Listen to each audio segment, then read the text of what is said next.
What's going on, everybody? Welcome to this week's Lumix Live. As you can see by the title, we're going to be talking about lenses today. We've talked a lot about the S5, the S5 Mark II X, and we're going to continue those conversations over the next couple of weeks. But I wanted to take a little bit of time this week and just kind of go over, optics in general.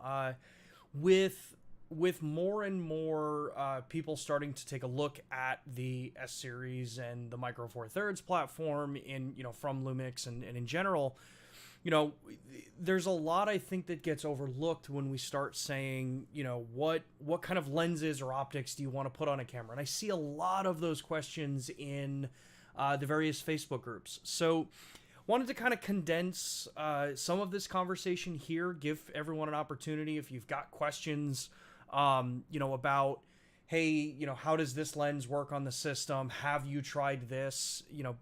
This is a platform for you to be able to ask those questions and hopefully get some answers. I'd like to think that I have enough experience working with, obviously, all of our lenses, but also with a number of Sigma lenses on the S series cameras that hopefully I can provide. Oh, sounds a little bit low. Hang on one second. All right. Just raised it up a little bit more. Let's see how that sounds. Wanted to at least hopefully try to share some of my experiences, some of the knowledge that I've built over the last, coming up almost on a decade working for Panasonic here, to share, what my insight would be on this. I know it's a little redundant, but also be able to offer the chance, as I said, for all of you to be able to ask questions. So throughout this stream, we're going to be talking Micro Four Thirds and full frame. I've got a pretty big selection of lenses here. If I just turn my lights on, because I forgot to. I've got, and it helps if I turn the camera on too. I've got a selection of lenses here. Obviously, these are the S series lenses on the screen right now, but I've got a number of other Micro Four Thirds lenses as well to just kind of talk about and go through everything about it. So, let's, before we dive into that, just want to, normal stuff if you've been here long enough. Check out Lumix Pro Services. If you're in the United States, we have Red and Platinum. Red is free. If you've purchased the Lumix camera, get yourself registered on Red. It's free. It just comes included with the purchase of your camera. If you're someone who likes to have that next level of service here in the United States, take a look at the Platinum series. Platinum gets you the member kit, 3-year warranty, which is the same that the Red tier gets, but you also get priority access for repairs. So that means you get 2-day repairs with next day shipping both ways, 20% off out of warranty, damaged or repairs, things like that, annual sensor cleanings, and then a hotline. If you're like me and you'd prefer to speak to somebody and say you can't make one of these Lumix live streams, you just have that little bit extra level of service and support. So be sure to take a look. Links are in the description, and we have the QR codes at the beginning of the stream, as you just saw, so feel free to check them out. As a reminder, anyone, if you have a question, tag at Lumix USA, or a comment you want me to kind of touch on, that just helps me see it on my side. So, let's kind of jump through here, see some of the questions that I saw here. I see a lot of returning names that I recognize. So I got Pete's here, Dave's here. Awesome to see y'all. Pete says, I've already seen some great package deals on B&H and Amazon for the S5 IIX and lenses. Looks like we're going aggressive. We're aggressively marketing the launch of this camera. Yes, we are. And that's also kind of a reason why I wanted to talk about lenses, because, now that we've, kind of addressed or we are addressing, let me put it that way, we are addressing one of the biggest kind of comments that people have always had about our system, which is, well, we didn't have PDAF. We didn't have a hybrid AF system in the cameras. There's a lot of people looking at the system, and it echoes on the Facebook groups and in Instagram and private messages we get across the board and private messages I get of, hey, I really like the camera, but, what kind of guidance would you give on lenses? What series lens would you go with? What is the best lens? And as I said, I've got a fairly big selection here from all of our lenses, or the vast majority of our lenses. I have a number of Sigma lenses here, and I even have the Micro Four Thirds optics here as well to talk about. So we're going to kind of go over that, hopefully provide you some guidance on that, because as you may have seen, a lot of stuff like the 24-70, 70-200, and the 16-35, kind of the holy trinity of lenses, or the trinity of lenses that are primarily used by professionals, are in different regions. I think in Europe they just had a price change on them, so you're starting to see a lot of this stuff. And now that we've got a camera that I think a lot of people have been interested in wanting to see and get hands-on with, you've got a really good opportunity to get into the ecosystem on Lumix. And we're not even just going to stop at that. I do have, here it is, if I can reach it. I do even have the MC21 here. I've worked a lot with this, so I can comment on this as well. So if you have questions about the MC21, definitely ask them. So yeah, we're going to go through all of that stuff in a little bit. Let's see here. Waiting for a 35 to 135 2.8. That would be an interesting lens. Be a little bit big in. I assume you're referencing micro four thirds. Just got the S5 20 to 60, Sigma 42 or 45 2.8, Lumix 150 1.8, and Sigma 92.8. That sounds like an awesome kit. Do all L-mount lenses have smooth ramping apertures or some stair step? This is actually a good question. This is something that, we're going to address today. So let's actually start with that. So if you look back at the history of the Lumix lenses in the micro four thirds range, starting with the 8 to 18 millimeter f2.8 to f4, we really started making a push for more of the video refinement capabilities in the lenses, and from that point forward, we've basically carried the same methodology in the design and control on the lenses. So for those that don't know, I'm going to shorten it to Cliff is referencing here is that if you have the camera set up where your aperture is being controlled by the camera, your aperture is going to what I call bloom instead of stair step as you change exposure. And that can be very distracting with a number of lenses, and actually the vast majority of lenses outside of the Lumix brand typically have this kind of challenge because they're designed as photographic tools first. And then some others like Sigma, one of our partners in the L-mount, have been adding in the capability to declick your lens. So that means that you get a smooth aperture control as opposed to having the clicks. So what we've done with our lenses, and again, this is starting at right about, I believe it was the 8 to 18. There may have been one or two before that. We built in a seamless iris. So that means that the lens, as long as your firmware updated and as long as the camera has the ability to do it, some of the much older cameras don't have the fine-tuning maybe needed for this, means that if you say, again, you have your camera in aperture priority or you're letting aperture be controlled, if I were to take the image from, and this is really more of kind of an auto exposure thing, I'm taking the camera from a bright scene to a dark scene or a dark scene to a bright scene, you're going to see the image kind of glow or bloom as it changes the exposure instead of click through the aperture ranges up. There are also other capabilities too. Like if you look at our 10 to 25 and 25 to 50, you have the ability to control in 1/10 of a stop increments for your aperture instead of third stop. So that is something that we've kind of carried through. On the entire S series line of camera lenses, they all have that capability. It is just inherent designed in our lenses. Micro four thirds, if you're working with older lenses, so say you're working with generation 1 of the 12 to 35 2.8 versus the third generation that we're on now, the Leica variant, you'll see the stair stepping on the original version, but you won't see it on the new Leica version. So there isn't really a clear list available as to what has it, because the vast majority of the lenses now that are all new, that are kind of workhorse series lenses, all support it. So yeah, you should be able to have it. The vast majority of it, all L-mount lenses have it. And yeah, you just kind of, it's designed for when exposure is changing. So if you are manually changing your aperture, you'll hear the click of the dial as you're turning, and then the exposure should bloom towards that next set there. So let's see here. Love to see a 24 to 120 f4 L mount. That would be interesting. Not a lens I'd personally use, but interesting. Let's see here. Ordered a S5 II, Sigma 24-70 Art, Lumix 7200 F4. Super excited. Still waiting on delivery. Upgrading from a GH5. Awesome. Well, I think you're gonna have a good time with it, Matt. Where do we go? Thank you.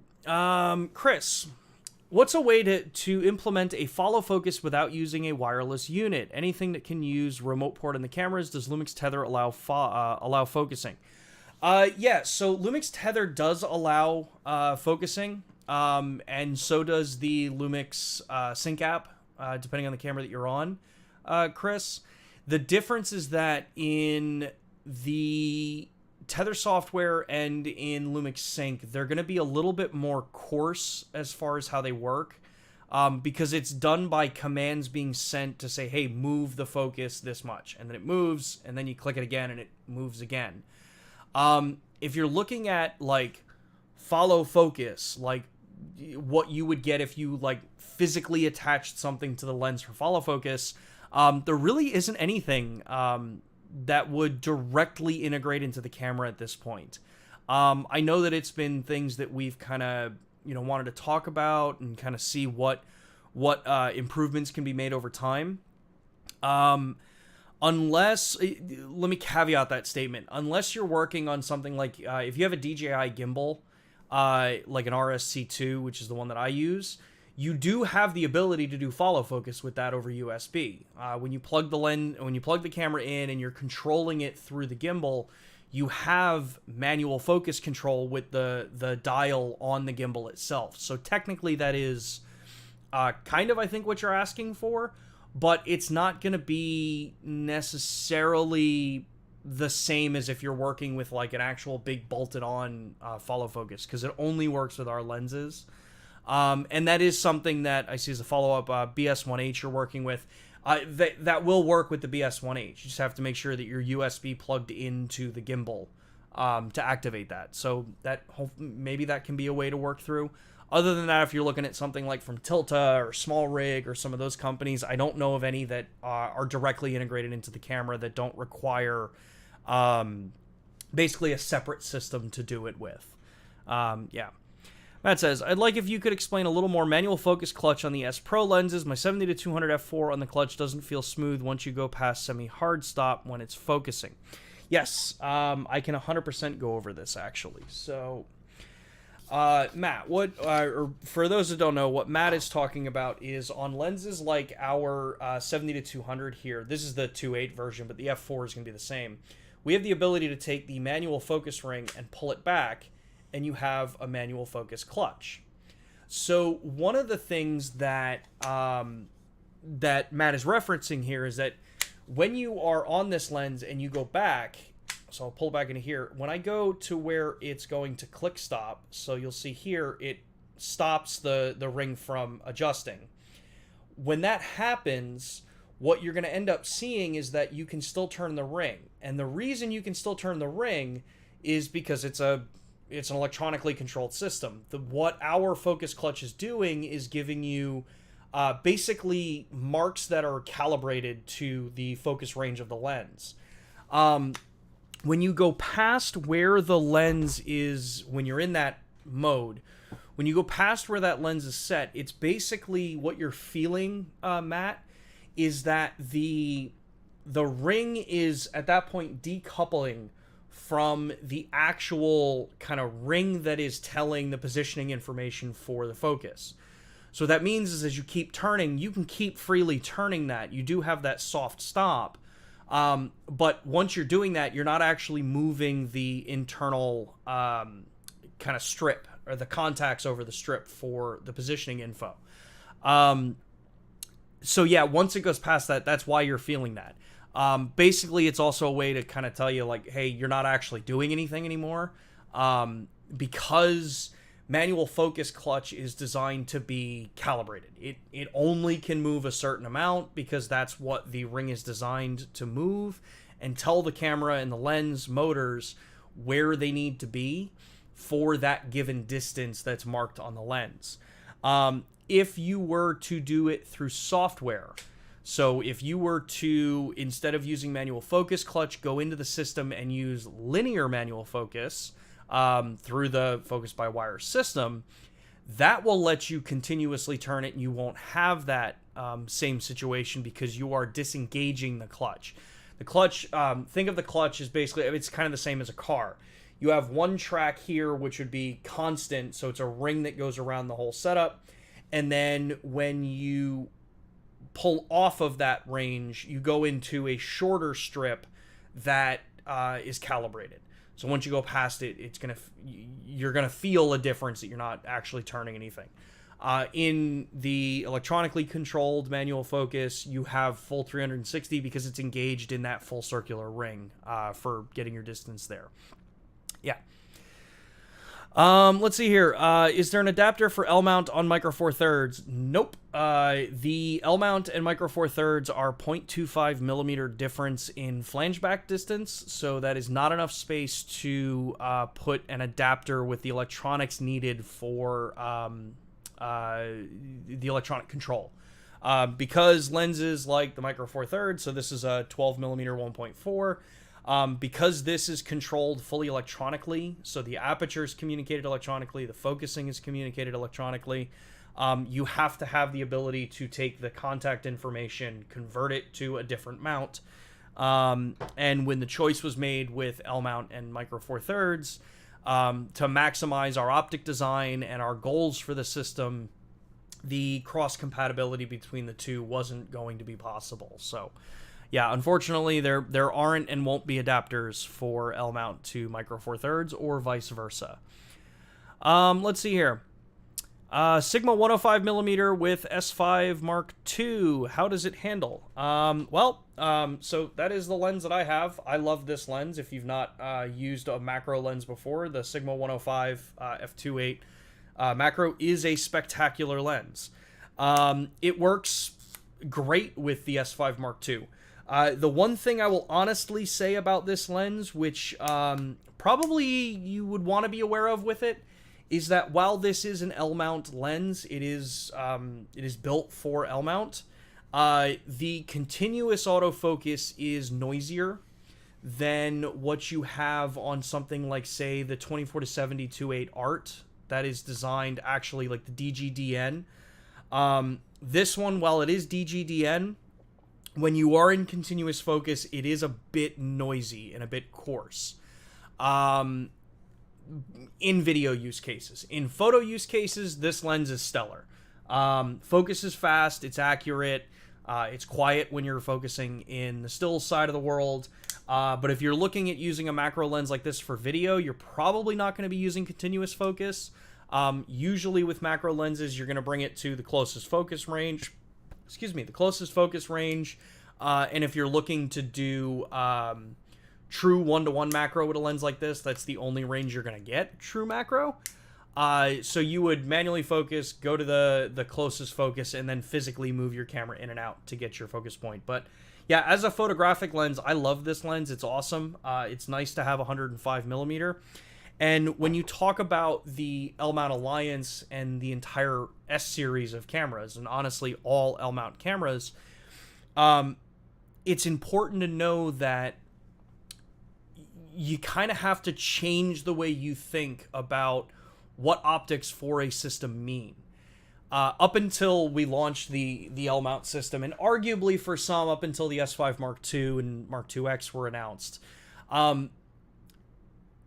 you used to think of lenses that were not part or from the camera brand itself would be considered third party or just not fully compatible with the system. In the L-mount Alliance, this is something that we've been striving for and pushing for with this whole system. The L-mount Alliance, everything is first party. And the reason for that is that all of the information needed to communicate between the lens and the camera, so your aperture control, your focus control, the motor controls, the lens profiling, all of the stuff that needs to communicate between the camera and the lens are part of a standard. And the companies that are within this standard, so Leica, Sigma, Panasonic, DJI, and Lights, I think those are the 5 members now, everything is standardized between all those companies. So if you are building a lens on this mount for these cameras, you have to have all that information there together. And it's all got to be included. So that means that a Sigma 24-70 2.8 DGDN. So like I said, one of my lenses that I love using, you can see I've got it, you know, I use this thing all the time. It is a first party lens. Don't let YouTubers or anyone else out there tell you that Lumix does not have lenses because they only look at the Lumix brand, because that's the old way of thinking. These are first party. You are getting the same performance out of these that you get out of our system just on the basics of how optics work. Where things differ between every manufacturer when it comes to optics is going to come into the intent of that brand. So I will use the 45 millimeter and the 50 millimeter. So 45 millimeter 2.8, 50 millimeter f1.8 from us. Very similar focal lengths. If I had a Sigma 50 mil, I'd be using that one instead, but it's closest analog. Very similar because they're similar focal lengths. 45 versus 50, pretty close in field of view. I would argue that many probably won't be able to actually tell the difference between which one you've shot on which, in reality. But they are designed in very different thought processes. The Sigma is part of their contemporary series, so you're looking at lenses that are, designed for look and style. So, if you've ever shot with one of the contemporaries, you know that like the bokeh is something that's actually very highly paid attention to on a lens like this. Not necessarily maybe critical sharpness or the fastest lenses that you can buy, but they're designed to give a specific look and kind of image feel out of it. Where if we're looking at our 50 mil, our 1.8, so our cost-effective variant of the 50 millimeters, you know that we designed these with hybrid shooters in mind. And what that means is that you're going to get, typically you're going to get higher sharpness, at least in the concept of when you look at the video side and when compared to the 45. So it's going to be sharp, it's going to be fast, but more so, it's going to be designed to have things like optically controlled focus breathing. So instead of having to haphazardly patch a problem with software, I'm able to do it optically because we designed the lenses right from the start. We didn't have to come in afterwards and say, oh, well, that is a problem. Let's push a firmware update to kind of lose your field of view because you have to punch into the part of the lens that's not going to experience focus breathing. You keep your field of view with a lens like this. So when you are looking at the lenses in the L-mount system, what really kind of comes down to it is, what is my intent? What do I need the lenses for?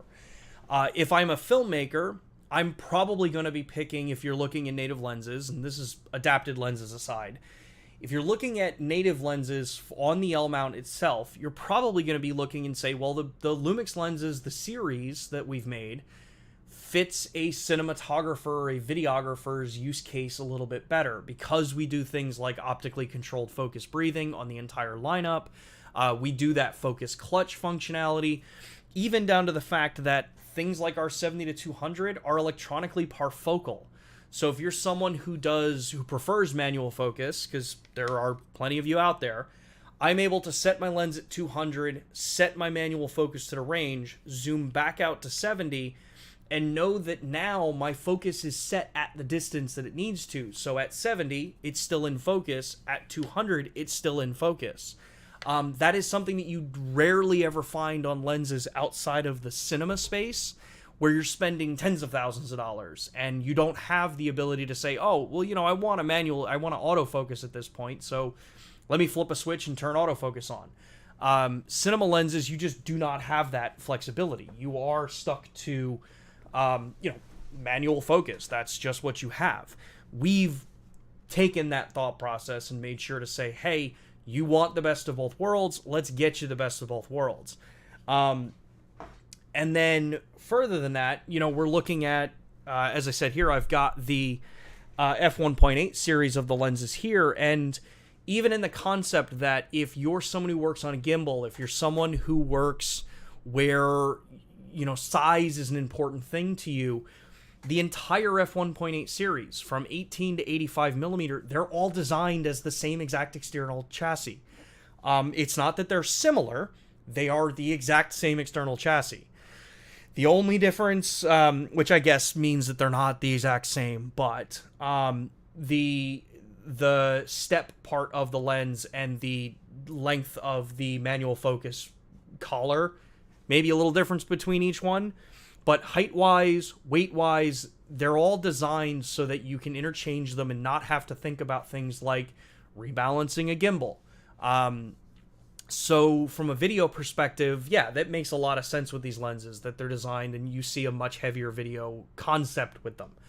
But you shouldn't shortchange them from a photography perspective, because there are a lot of photographers, myself included, that as much as I love my 24-70 and I love being able to have a single lens that gets me like 90% of the photographic needs that I want and is considered a workhorse for the professional user, I grew up in the manual focus and the fixed focal length era.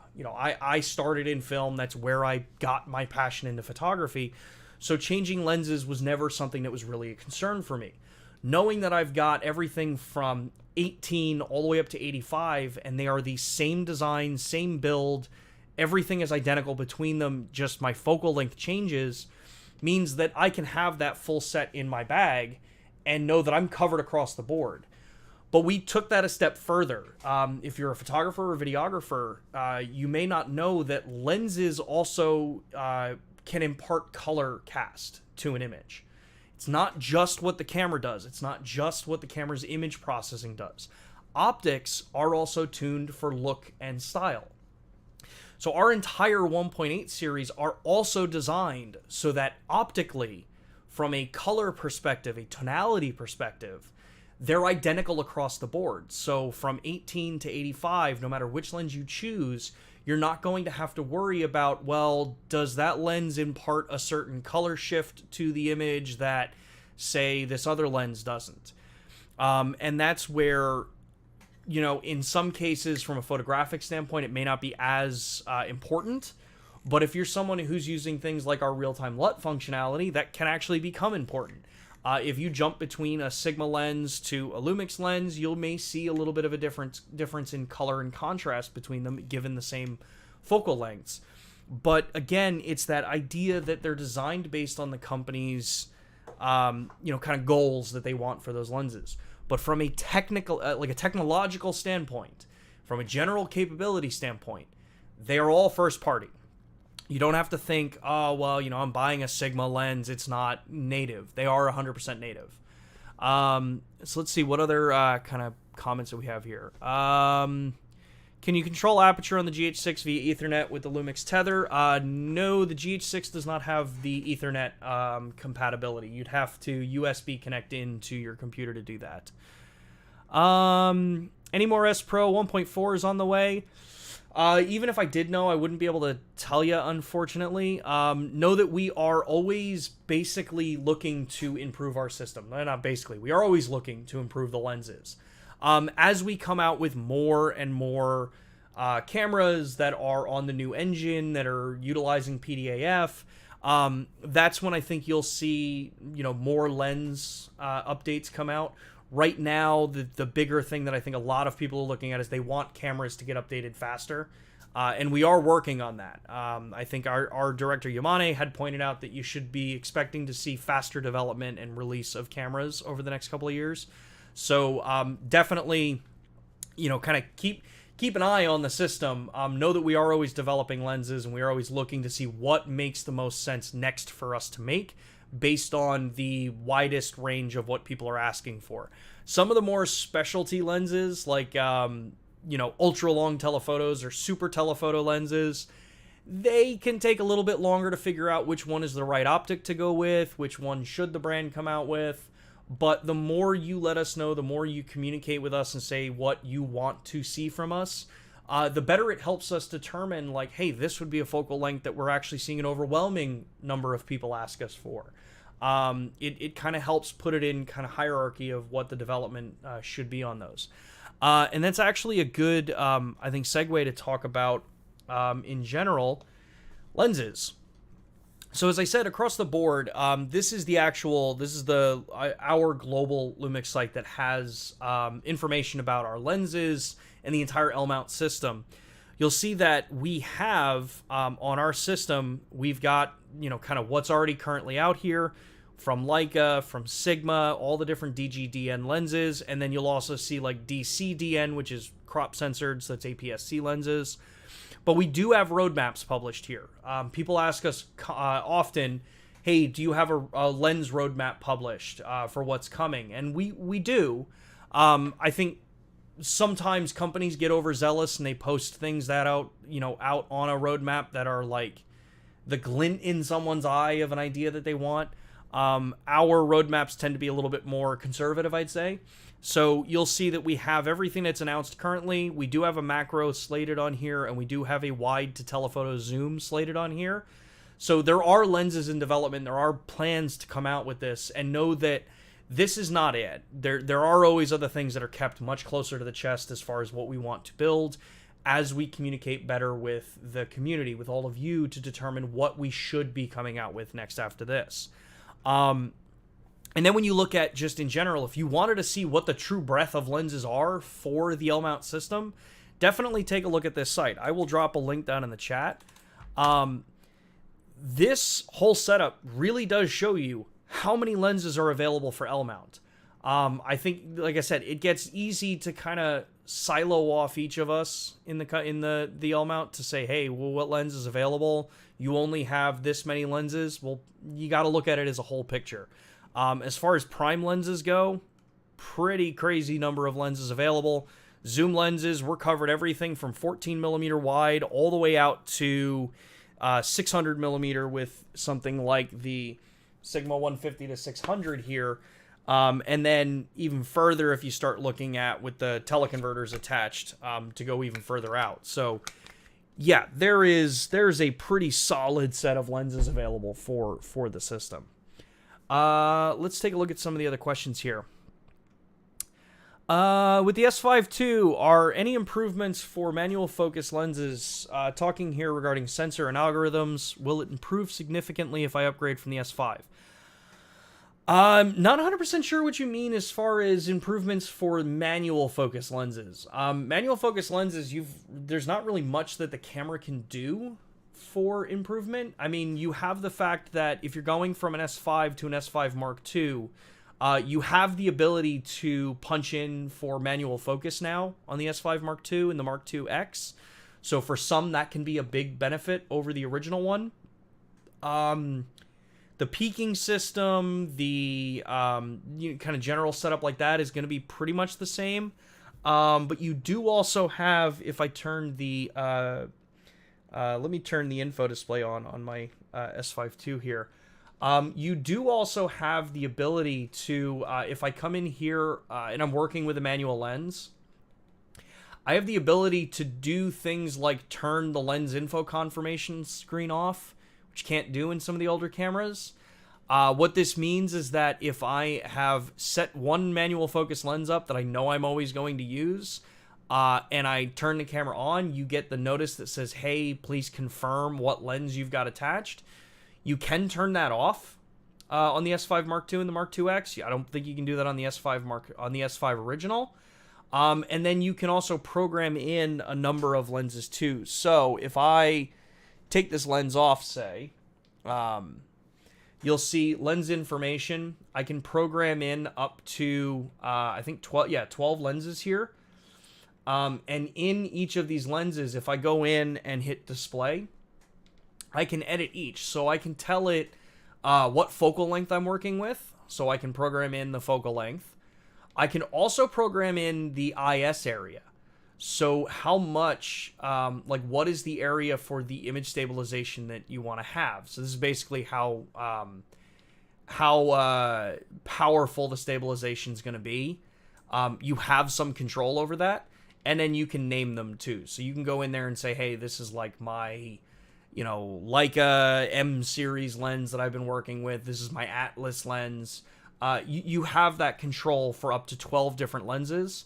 so that when you do attach a lens, so if I turn the camera off, and then turn the camera back on here, you'll see that notice. Actually, you might not, because I did turn that off. So if I turn this back on, let's do this again. Sorry about that. I did that in backwards order. So if I turn the camera back on here and I don't have a lens attached, actually, because I don't even have an adapter attached, I'd be able to come in here and tell it which lens I want to have come up as the selected optic. So let me put this lens back on. Look at some more of these questions. Let's see here. Any chance of getting a new Sigma adapter for Nikon F mount lenses with autofocus on L mount cameras? That would be a question you have to propose to Sigma. Sigma makes the adapter. So we talked about it before. Is the MC21. Whoop. Let me throw this at my monitor. I would really not be happy if I broke my display. This is the Sigma MC21. This is what gives me autofocus on basically EF lenses. Sigma validates on the Sigma EF lenses.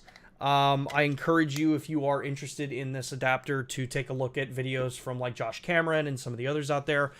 They've done independent testing on this with other optics to give you an idea of the level of performance that you can expect from it.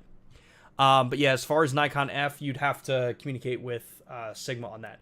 Traditionally, you don't usually see adapters that are providing autofocus for Nikon F lenses on any other system, really. Gitfo. What's the difference between the 12 to 35 f2.8 version 2 and the new Panasonic 12 to 35 f2.8? Really good question. Really kind of the biggest difference is, one, the 12 to 35 f2.8, the new edition, which is the Leica variant of the lens, is designed within Leica standards now. So what that means is that, I talked about this a little bit earlier. Look and feel of a lens from an optical perspective is different between the two. So the image rendering you're going to get out of the 12 to 35 f2.8 versus the previous generation 12 to 35 is going to be a little different. Maybe not everyone's going to notice that difference there. But if you are, say, working in a full, Panasonic Leica lens design layout, you would notice that all of the Panasonic Leica lenses optically are going to look the same. So color temperature, color rendition will be similar between them. The new 12 to 35 f2.8, the Panasonic version, also has a slightly closer focus distance than the original or the generation 2. And then obviously the design too, the external design. So yeah, a little bit of a difference there. Not crazy huge differences. It was just that lens needed to be updated, and from a general system guideline, updating to have the kind of Pro Series lenses all under the Panasonic Leica design and goal is really what kind of helps that lens on. The original 12 to 35 was always designed under our X series. If you've been around Lumix long enough, you know that our premium lenses used to be called X before we did the Panasonic and the Leica collaboration on optics. Then we did that, and that became our premium series. So those 12 to 35 and the 35 to 100 have kind of just always been a little bit behind in when they would get their updates to bring in line with the rest of the series. So, yeah. Is PDAF coming to Micro Four Thirds? Really want a G9 Mark II. We have stated that Micro Four Thirds will eventually get it. It's a matter of determining what camera, what system, what series should get it, and when it's going to get it. We will always be looking to improve the system.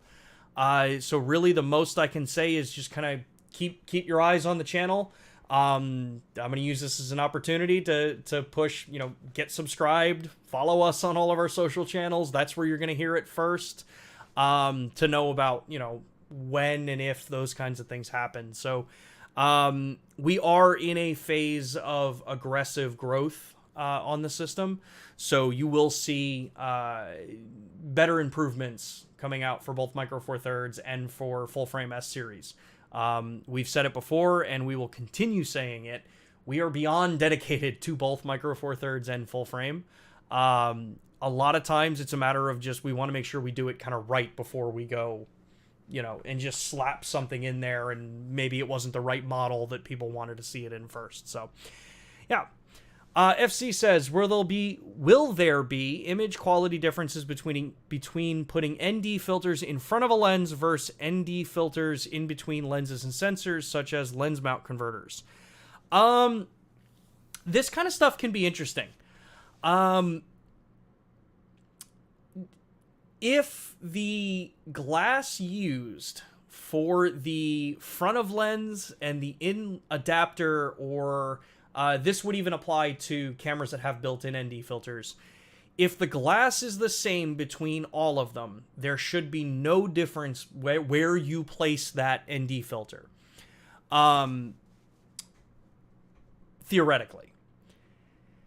The reason why that's not really, I guess, the real world case of this, in the real world, you will see differences between them, is because an external ND filter, something you're going to screw onto the front of your lens, and unfortunately I don't have mine sitting here.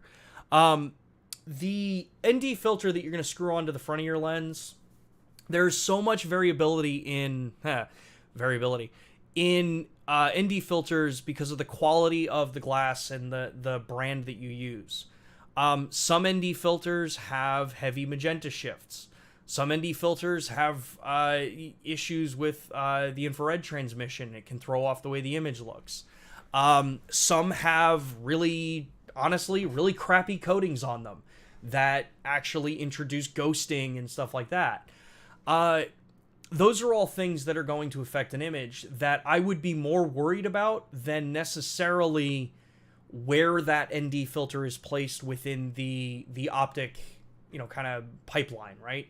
If it's in the front, make sure you're buying quality. Make sure you buy something that's been, kind of stood behind by others.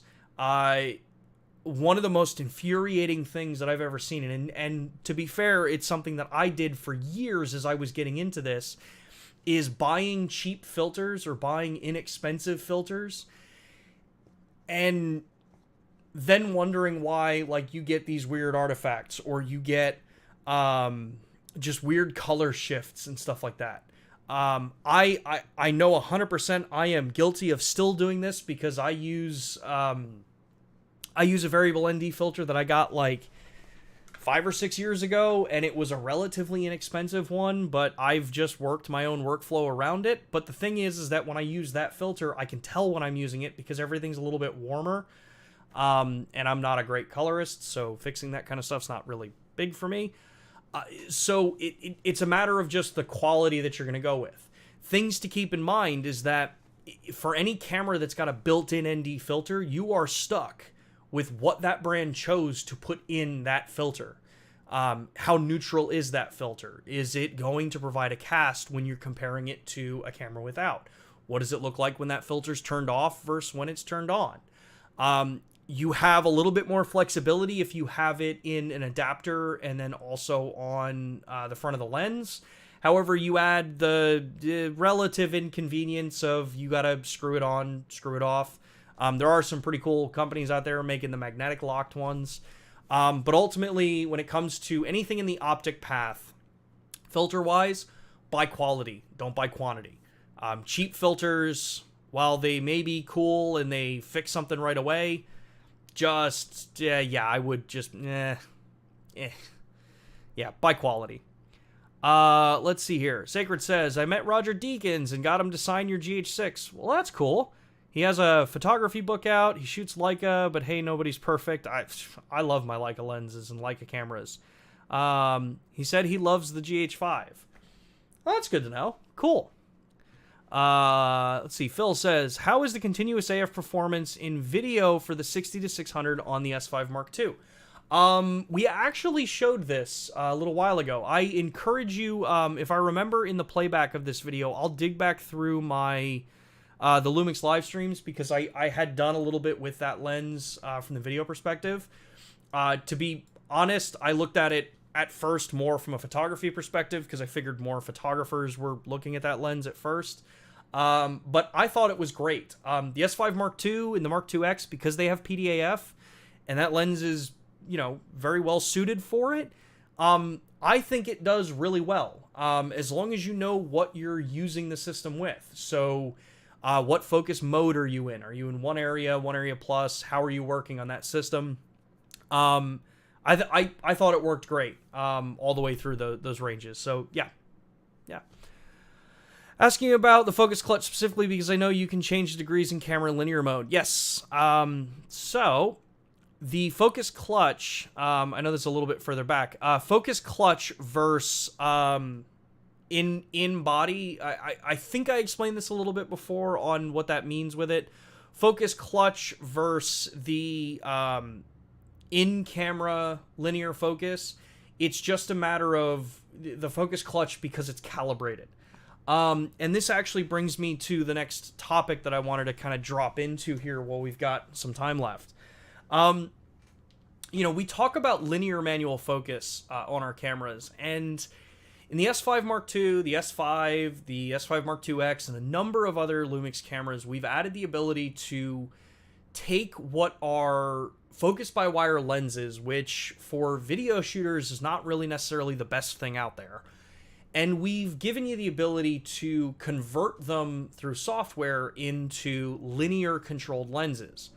So what this means is that I can go into the menu here, and you'll see that I am in the custom option, and I'm down in the lens other page here, and I'm looking at focus ring control.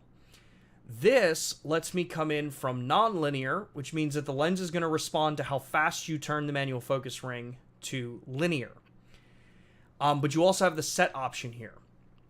Now with Lumix lenses, you have from 90 degrees up to usually to 1080. Some lenses will have a little bit more than 1080. Depends on when that lens came out. Like the brand new lenses have a little bit different. Or you have maximum. This is the degrees of throw that the lens is going to take to go from near to far. But there is a little bit of a difference here depending on the lens that you use, because focus ring control gives you all of these options if you're looking at Lumix lenses. But now I'm going to take my Sigma 45mm f2.8 and I'm going to put this on the camera. And what I'm going to show you, apologies for looking away from the camera. What I'm going to show you here is, if I go back to the camera now, we turn on, is that if I go into the menu and I go to focus ring control, you'll see that I have linear control on this. But if I go to set, I have 270 is the lowest I can go, and 720 is the maximum that I can go. So some of this comes down to the physical lens itself and what the company behind the lens was designed to do. So what I made sure to do is to bring up a page here. So linear focus, this is from Sigma Global's website.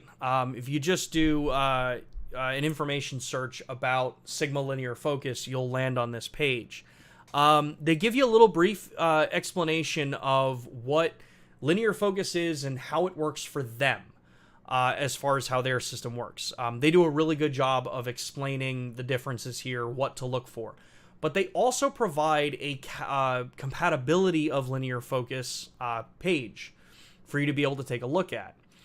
And that is right here. So depending on the lens that you're going to use, if you're coming from the Sigma side of this, this is probably a worthwhile read if you are concerned about being able to do linear manual focus with a DGDN lens. You'll see that they have whether or not the lens is compatible, but then also what the angle of rotation is available on those different lenses.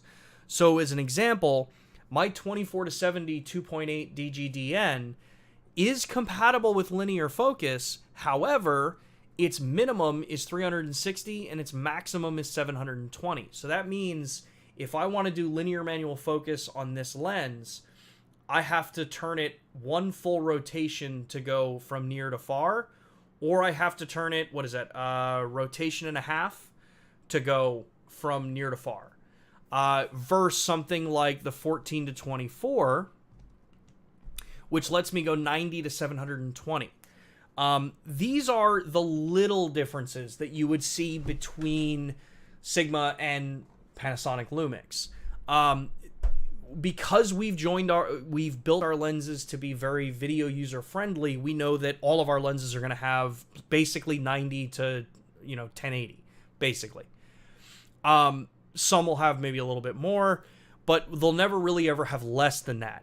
Because you've got Sigma, who arguably makes lenses that are very well suited for photographers, they tend to be a little bit more in the photography use cases. So if I want to be using autofocus, I know that it's just going to work perfectly fine.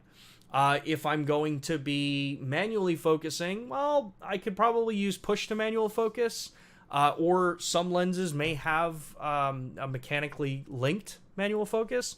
It's all just about the design of it. But know that our systems do communicate. They do have functionality between them for letting you get that stuff set up. Let's see here. Can you briefly explain how... Oh, wait. If you attach a Canon... Yeah, okay, yeah, here's... If you attach a Canon EF L lens with the Sigma MC21 on the S5 class camera, will Canon image stabilization work? Honestly, that's not something we test for.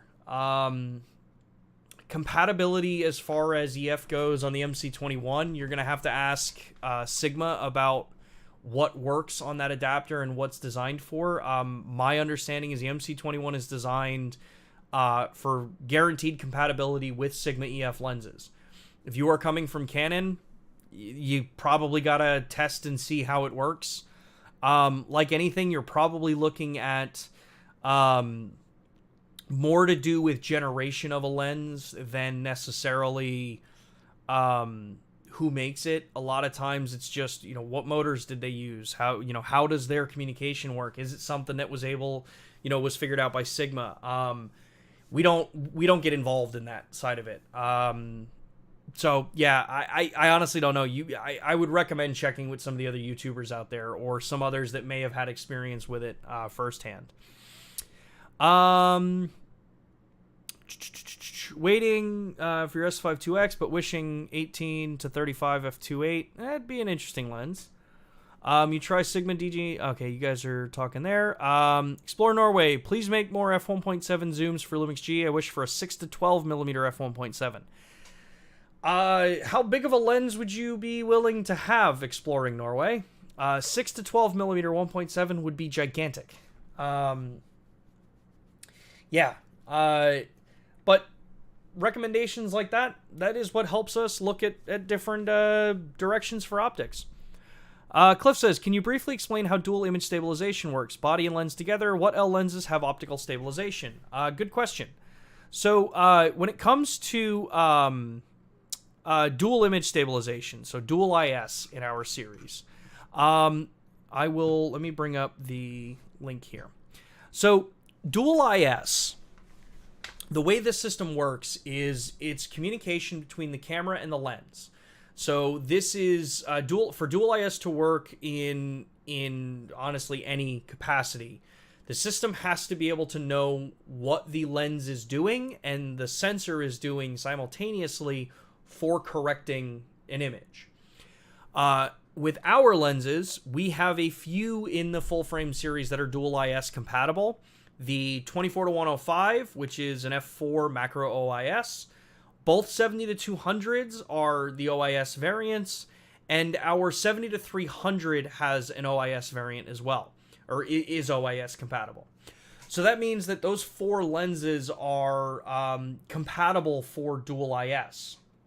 Now, What it means is that with each of these lenses, the system knows what the optics are doing for correction, and the sensor knows, so they can work with each other to expand the range that you're going to get for effectiveness. Now, dual image stabilization is something that's going to really kind of come more into play for telephoto shooting. The longer the range, the longer the reach you have on a lens, the less effective your in-body stabilization is, and the more effective your lens stabilization is. So think of it that the tighter the frame, the sensor can only move so much to correct that image. The optics are actually going to help. So as the sensor moves, the optic moves to also redirect and just expand that range that you have for it. Ultra wide lenses, typically within the Lumix line, you won't see image stabilization or optical image stabilization on lenses on anything wider than about 50 millimeter. And the reason for this is that ultra wide lenses actually add, potentially they can add negative image quality because stabilization, optic stabilization moves where in-body stabilization doesn't affect the image circle. So if they're not perfect, or you have a lens that you can potentially see more vignetting with, you'll actually get weird warping vignetting corners if you're using an optic stabilization system in ultra wide. But more so that in-body stabilization, the wider you go, the more effective it is, up to a point. When you go ultra wide, you can run into some other challenges where you're too aggressive with correction. So typically with our lenses, you won't see lens stabilization below the 50 millimeter mark because our in-body stabilization is that much better that you don't need it. And to do that would mean that those lenses would be bigger, they'd be heavier, and they'd be more expensive. And potentially you'd have an image quality loss by comparison to lenses without it. Does that mean that it'll always be the case? I don't know. That's just the way that we've kind of always done. If you even look in the Micro Four Thirds realm, anything below 25 millimeter, you don't see stabilization on, unless it's an ultra telephoto lens, like a 14 to 140 had OIS. That's more because of the long telephoto range, not the wide angle range. But yeah, it's basically just designed that they counteract each other, or they work in collaboration with each other to expand the range that you have for the stabilized image to be captured there. Whoop, okay. I've been using MC21 with Canon EF 100mm macro, but it's heavy and grays out focus bracketing. Will Sigma automate focus bracketing in camera? That's going to be a question for Sigma on the MC21. It's a matter of whether or not it's possible. I doubt that you're going to see it with the Canon 100mm macro. I would recommend at that point, if you put a Sigma EF lens on there, you may have that compatibility.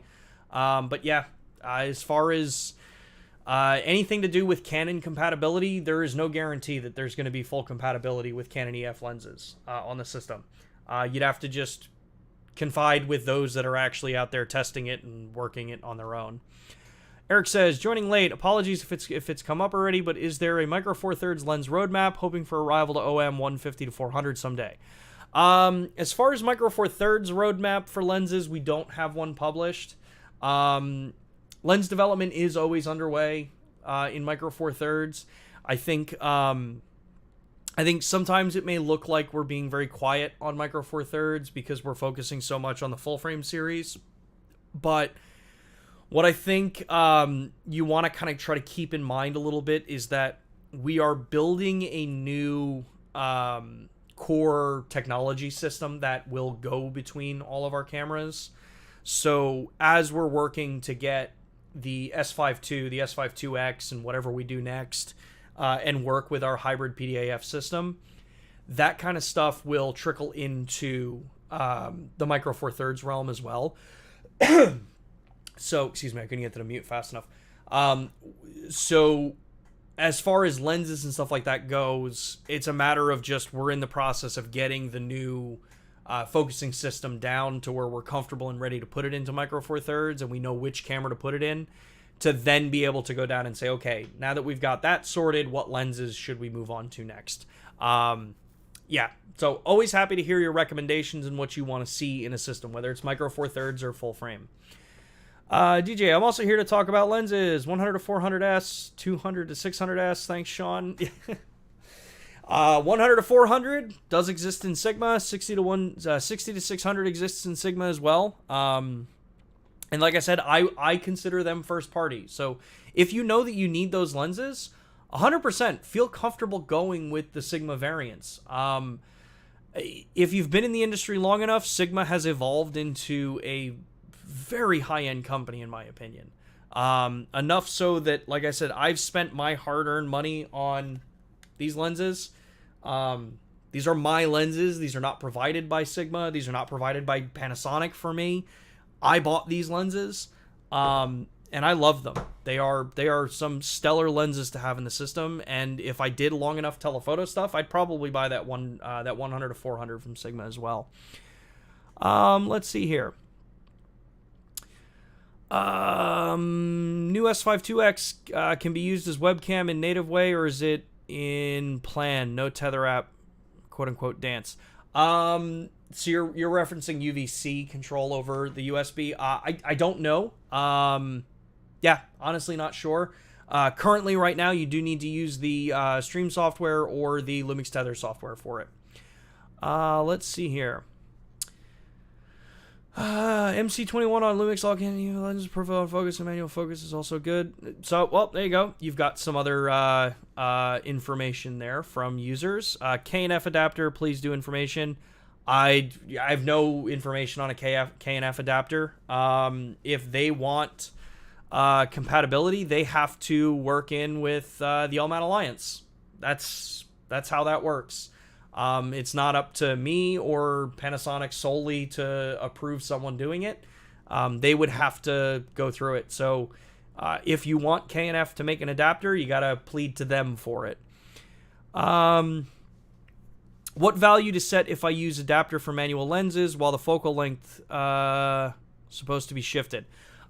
Use the focal length that's on the lens. Don't do conversion. Don't do any of that kind of stuff. Use the focal length on the lens. That's what you want to set it up for. Would love a G9 Mark II and a GH5 Mark III with PDAF like the S5 II and S5 IIX. One aimed at photography more and one more video oriented. Interesting. Again, the K&F adapter, there's nothing I can talk about. I don't know anything about it, and if you have information about it, let me know. Yeah. Where did we go? There we are. Use Nisei ND filters on your S5 Mark II and not notice the color shift or much, if any, loss of sharpness with 1.5 to 5 stop filter. Good to know, Dave.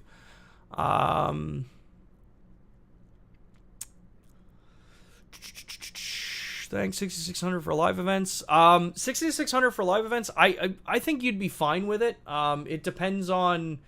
there is a really good video if you look 60-600 and S5 Mark II back. It was probably posted back around February, where the user had the 60-600 with the S5 Mark II, and they were working with it for... they were working with it to do bicycles and motocross, and it was tracking focus amazingly on that. So I would encourage you to take a look. If I can find the video, I'll post it. But yeah, I'm not sure. Panasonic Lumix has inbuilt ND. Another brand will give this function after gave Panasonic. So what you're saying is that if we give it, others will give it. Interesting thought. Yeah. Internal ND filters are something that is an entire different realm of possibilities. You're not going to find internal ND filters on a camera this size. It will not happen anytime soon. The technology does not exist to miniaturize in-body ND filters on this size of platform because size of the sensor and the area around to move that filter out of the way doesn't exist. Even in our box cameras, they are still too small to be able to move that filter out of the way. And if you have any camera that has built-in ND filters that are there permanently, even when they are clear, you are losing a stop of light roughly for your ISO performance. So,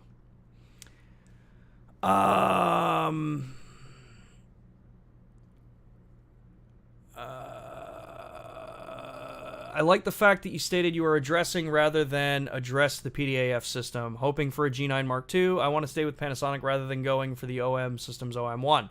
Yeah, look, you know, it's exciting for us that we have PDAF. I'm not going to lie. I think a lot of people have seen that, you know, it is exciting. We are excited that we're here. We're excited that we were able to get as far as we were with our first crack at it. But know that we are a company that are always looking to evolve and better the system.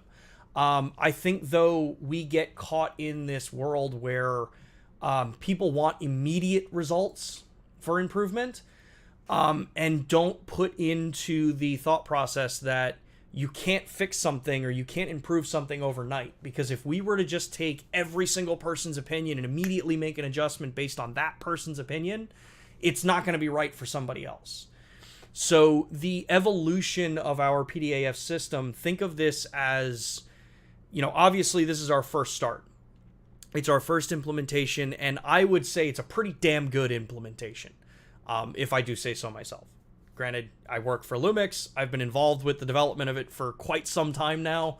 I've seen it before it was public. I think this is pretty damn good. And I worked with all of the other camera brand in comparison, looking at how our system works compared to theirs, and I would say we are pretty damn good. Does that mean it's perfect? Hell no. There are things that we are always looking to improve. Better detection methods, better prioritization of your subject, depending on how you want to use it. You know, one of the biggest things is that over the last years, especially with the pandemic and the fact that, you know, so much video production turned into people sitting here doing stuff like this to put lenses and cameras in front of your face, in a video sense, meant that prioritization was maybe given to, you know, that kind of use case where you may be talking and working and presenting something to camera to be able to say, like, hey, this is my, you know, this is the camera I'm working with, this is the S5 Mark II X, blah, blah, blah. But weddings and events and things like that weren't happening as often, so over the pandemic. So it was a little bit harder to, you know, fully be able to design there. Does that mean that we're going to ignore that side? No. It means that we're just working on it now. We are continually going to evolve the system, and the feedback that all of you give us, positive or negative, the feedback you give us is what helps us grow it. And that's why we've worked with a lot of creators out there. We've worked with a lot of YouTubers out there. Some of the famous people that you guys all follow or probably talk to. We've had conversations with them. They've told us a lot of the same stuff that you're all telling us too, and ways that we can improve the system, what we need to do to make it the next level. And just as a reminder, it's not going to come overnight. These are things that are built because we typically take more of a, I'd say, methodical approach at this kind of stuff. When we are ready to add something or improve something on it, we're going to do a lot of extensive testing to make sure that it's going to do what we're saying it's going to do. And y'all's support, being here, working in, you know, joining us on Lumix Live, that's what helps us build this stuff. Our cameras are built by what all of you want us to do and how you help us make it better. So,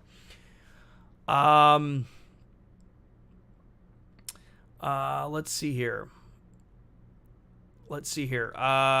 Renderman, whatever we will do next. People can buy another system while don't know that dream camera around the corner. A bit dumb from companies hiding short-term plans. This is something that I am going to... I've tried to not comment much on this, but I am going to comment on it now. It is naive to think that companies are going to publish 5-10 year roadmaps of product. It just doesn't happen. Apple doesn't. Google doesn't. No major companies do. In fact, no one should do that. The reason for that is that there are things that happen. There are evolutions that happen in plans. Once you put something out there and say, hey, this is what we're going to do, that's what you have to do, whether that's good or not. Instead, it's about actions that you show, that we try to show, you know, what can be done. Our systems, our concept for building cameras in the future, if you look at what we do as a company, our reputation of building cameras that fit needs of users, where we want to go next with these products, you can see that, one, we don't leave, you know, the mainline cameras behind. We don't leave, you know, the S1H and stuff like that. As we built those cameras, yes, we did firmware updates to them. We brought them closer to as much as you can do on that existing hardware. But as far as publishing, like, say, a 5-year out roadmap, that's kind of an unrealistic thing to think of. Mainly because of the fact that there are too many things that change. There are too many things that we don't know what's going to be possible in 5 years. Development in technology is typically very cutting edge, to where what we think we can do right now that may be challenging to do right now, by the time we hit next year, may be super easy. Or it may be even harder, because there are things that have now changed between here and then. Does that mean that they're hiding short-term plans? No. We try to be very direct and honest with everybody. Does it mean that we're going to publish a roadmap that tells you, hey, you're going to see this camera next, that camera next, that camera next? Of course not. Because even stuff like that, it's still, a lot of it is being worked on. A lot of it is being refined. And when we are ready to talk about things, we talk about it. We don't develop something and then wait for, you know, a year to announce it. Like, it had been done for a year and then we announce it. No, things move faster than I think people realize that they do these days. Let's see here. JR, when will we get real ultra-wide primes like a 14-1.8 or a 14-24 2.8 like the one from Sigma? Well, you kind of just answered it right there. You have them from Sigma. They are first party. Just because it doesn't come from Lumix doesn't necessarily mean that it's any less of a lens than what we have in the Lumix lineup. That's just where Sigma's priorities were, making those particular lenses versus us making and focusing on different lenses. But they exist. Those Sigma lenses are first party. I encourage you to take a look at them and play around with them. Let's see here. Is the consumer camcorders part of Lumix department? Sean, Matt Fraser with Camcoders. Panasonic camcorders. So the HCX series, the V series, they are all part of the Lumix division. CX and Vericam and Eva, those are part of our Panasonic Connect division. So our broadcast and integration side of the business. But we do work with those teams pretty closely recently. So if you have questions, you can always let us know.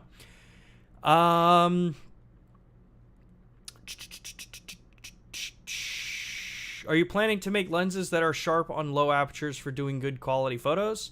If you can't take a...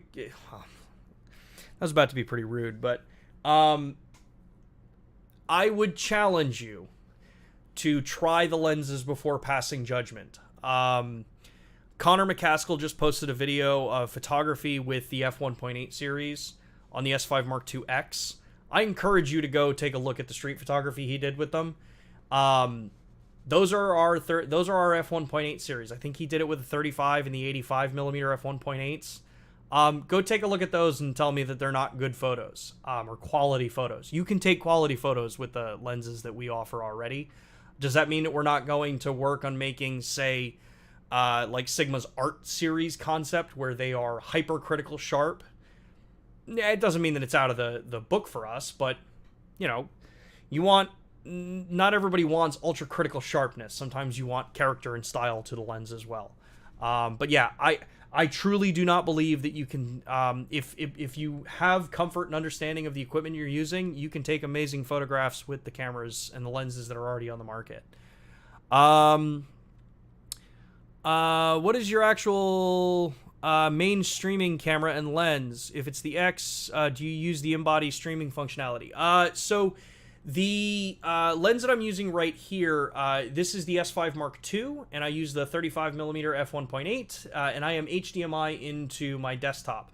The reason for that is mainly because I use a, what is this? A Rode AI1 converter box and a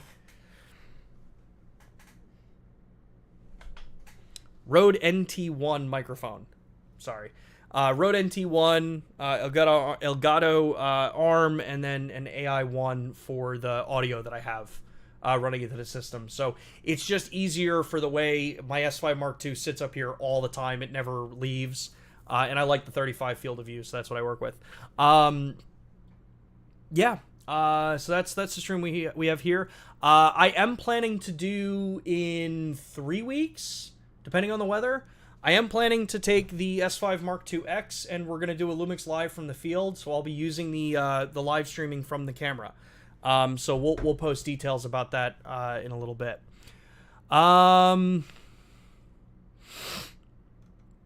Yeah. Let's see here.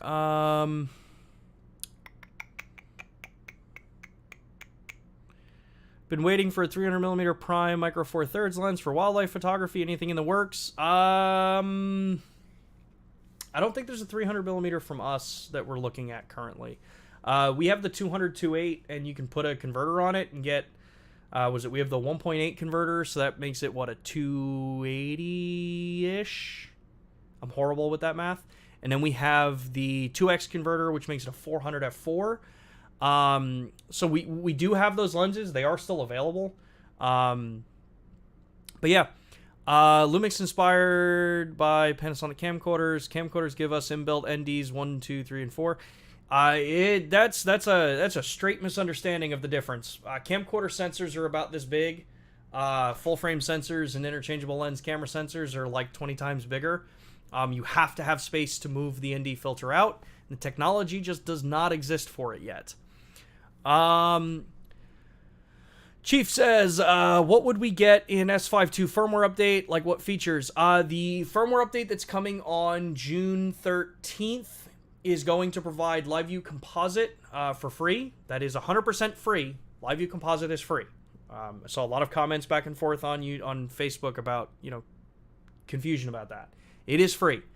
The firmware update is also going to provide RAW over HDMI support on the S5 Mark II, but you'll have to get the SFU2, which is the firmware unlock code, same one that was used for the S1 platform. So, yeah, you'll just need that to be able to do the other setup there. Let's see here. On the GH6, does a lens with a f1.4 give you light equivalent to a full-frame 2.8? I am not going to go into detail about equivalency because you want to see a group of rabid people defend their positions without listening to others or even being open to have a conversation about it. That's how you do it. An f1.4 lens on micro four thirds is an f1.4 lens. Aperture is a measurement. That's what I'll leave it at. Some don't believe in a crop factor for speed of light and the field of view. Is that true? I mean, it's true that some people don't believe in it. Some people have different opinions on that, but yeah, it's just, yeah. Yeah, let's see here. Please explain the use of Lumix S 2x teleconverter with S-series lenses and Sigma lenses on the new S5 Mark II X system. Yeah, you can use our 2x teleconverter with the Sigma lenses. I use the 2x converter with the Sigma 105, and it gets me a 2x macro. So yeah, they work perfectly fine. It's a nice thing about the full frame system. The L-mount series, our converter works with the Sigma lenses. Obviously, I haven't tested it with every single one of them, so take that with a grain of salt. I've worked with this one, and it's worked great on this lens. As much as I would like to say I was here for the great equivalency schism of 2023, yeah. Alejandro says broadcast lenses for the BGH1. I mean, there are adaptable broadcast lenses. Since the BGH1 and the BS1H have our general connection, or a general control port, the 2.5mm input in, that means you can use controllers to do stuff like that. Depending on the lens, the adapter you use, you can get some of that control. And a lot of times those lenses have ports directly on them for control as well. So it kind of just depends on the the lens you're going to use. But there are broadcast available lenses to run on the box cameras. On stills, can you shoot raw and with a LUT JPEG? Yes, you can. If you are using the Real Time LUT functionality on the camera, I'll do it from the video screen, but it's going to be the same for the photo side. If you are using the Real Time LUT functionality on this camera, and you take a still image, so if I change this to standard, it's Velvia 50. Actually, it's probably not. Yeah, that LUT's probably not the right one. If you are using it here, it will give you the JPEG with the LUT applied, and your RAW file won't have the LUT applied. So you'll have the raw image that you can then just edit and process, and yeah, kind of just go from there. Let's see here. Does the new Leica Micro Four Thirds 2.8 zoom have faster motors than the 2.8 zoom Mark II?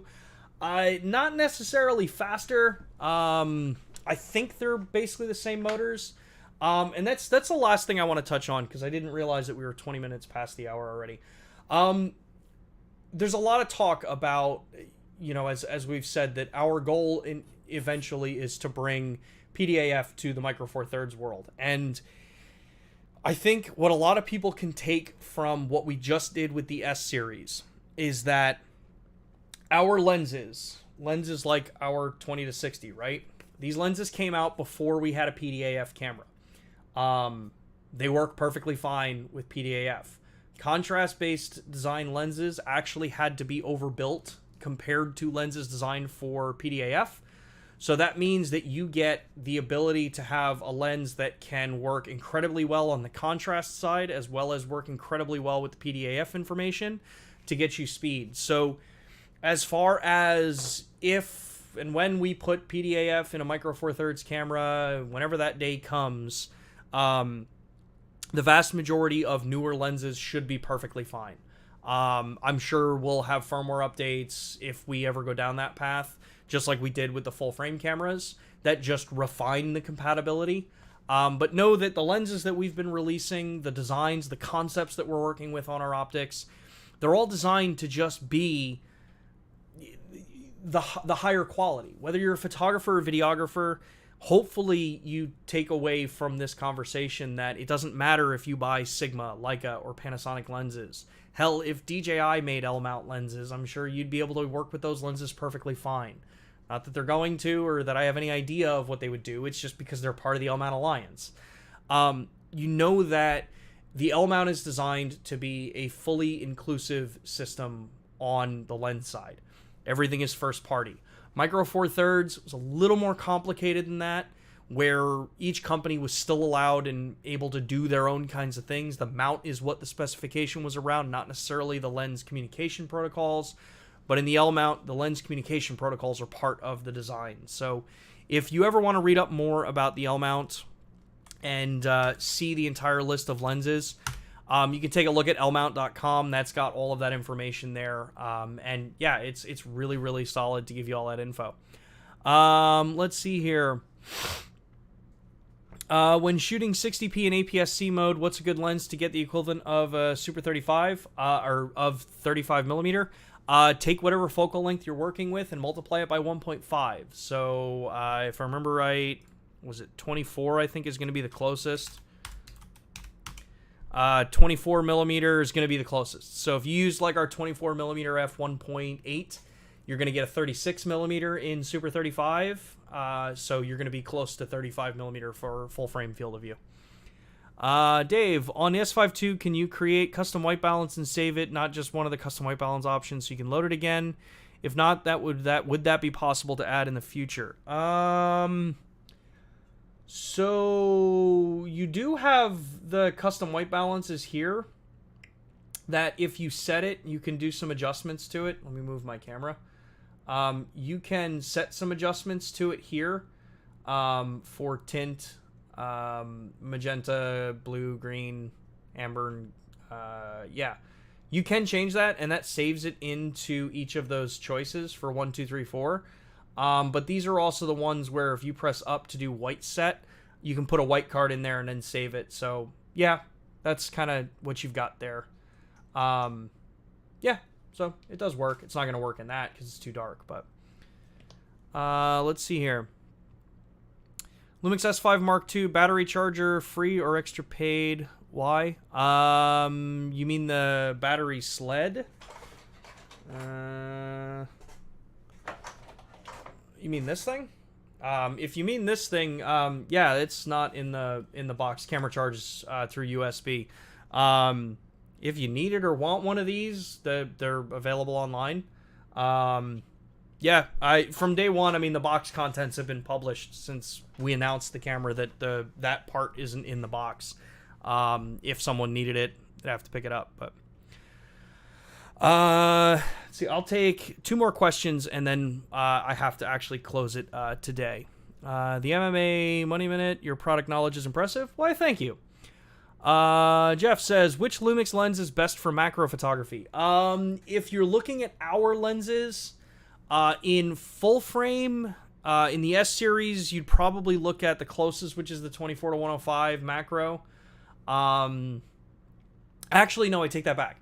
If you're looking at S series, the closest we have to a macro currently is the 70-300, because that has macro-ish capability, and I say macro-ish because it's 1:2 or 1:2. So it's a half macro. So yeah, that is the best under the Lumix brand. If you're looking in just L mount in general, the Sigma 105 is my current favorite go-to. I love this lens. It's just a little big. That's the only kind of downside, because it has that teleconverter compatibility. It's a little big. If you're in micro four thirds, on our system, the 30mm 2.8 macro is my favorite in the micro four thirds realm. The 45 is nice. It's just a bit old by comparison to the 30. I think the 30 is a little bit better. So, let's see here. No charger included is not a good move. Talk to the other manufacturers as well. It's not an uncommon thing these days. A lot of companies aren't doing it anymore, mainly because it's considered waste for the vast majority, but also it's just known from the start. It's stated that information's out there. The camera's charged through USB-C, so you do have the ability to charge. You do have charging capability out of the box. Any possibility by paid firmware to get all-eye codecs on the S5 Mark II up to 400? If I just want that and not the new RAW capture paid firmware? Probably not. From day one, that's why we announced both cameras at start, that the S5 Mark II was basically the photo-oriented version of the S5 Mark II platform. S5 Mark II X is designed as those that need the more video functions. We stated from day one. So yeah, the Mark II, you're not going to see all intra or ProRes or options like that, because the Mark II X that's why we designed these things separately. For now, yeah. Thank you for mentioning the distinction about micro four thirds and full frame L mount with the focus protocols. You're welcome, JC. Thanks for the information and time devoted to answering questions and help Lumix customers. Strange other brands don't do this. Yeah, it's definitely strange. But I will happily be the only one doing this as long as I'm allowed to. Been doing it for 5 years now, I think. Thanks again for great info.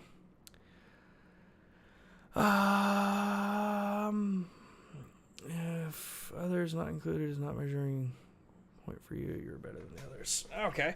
So, all right, cool. With that, I do have to call it today, actually, because it is already 2:30 here. Thank you, everybody, for the conversation, the back and forth, the feedback that y'all gave, the requests that you have for future development, for lenses, for everything, whether it's things that are good or things that are bad. This is what helps us build this stuff and helps us, kind of just build a better product and a better community. These kinds of things would not exist without all of you being in the chat. Whether we agree on points or we disagree on points, it's awesome. I love this stuff. But outside of that, I will be back in a couple of weeks for live. We've got a little bit of a change in the overall kind of protocols. I'm like reading half the comments while I'm trying to close out the stream. We have a little bit of a difference in programming coming up for the next couple of weeks. Unfortunately, I am actually out of office next week. I have to go to actually New York for some personal stuff before a week earlier than I thought, going for my vacation. So unfortunately, the next 3 streams are going to be recorded. Next week's stream is already set up as a premiere on YouTube, so if you haven't, go take a look, set your reminder, all that kind of stuff. It's part 1 of a 3-part series. We're taking a look at the S5 Mark II X, and I'm going to go through the photography, videography, and then a hybrid use case. So make sure to take a look at that. I know that, obviously I won't be able to monitor the questions live, so definitely leave your comments in the chat field. But what helps more is if you actually put comments on the video. So if you have questions that don't get answered, or you have things that you want to discuss in future streams, leave us a comment on the videos. 1, it helps with the algorithm. It helps YouTube know that the video is being interacted with. And also it helps me actually be able to go back and reference what people want to learn about the cameras. So yeah, as I said, the next 3 weeks of videos are premieres on YouTube. So we will have those up. Next week's already posted. I will be back live, actually, here in the studio on probably the 15th. So, yeah, we will be back probably on the 15th, as long as I don't have to go anywhere else. And, yeah, we'll be continuing the conversation. Until then, thank you all so much again. If you liked the conversation, if you liked the video, like the video. If you haven't already subscribed, I know that we actually have a really high rate of people that are already subscribed to the channel, but if you're not, maybe this stream justified getting a subscription from you. I want to shout out to some of the community members that have been super cool. I know that I'm not the best with doing the chaptering on these videos, but recently one of our community members who's actually over on the Reddit channel spent some time and did the kind of chaptering for me. So thank you so much. I've linked it in last week's video. He's called out, or they're called out in the chat below. So definitely show them love. If you're not already over on the Reddit, Lumix subreddit and all that stuff, go join those groups. It is a pretty fun conversation over there. And other than that, everybody, thank you. I hope you have an awesome rest of your weekend. I hope you have an awesome rest of your day. And, yeah, we'll be back and getting back at this in a couple weeks. Peace.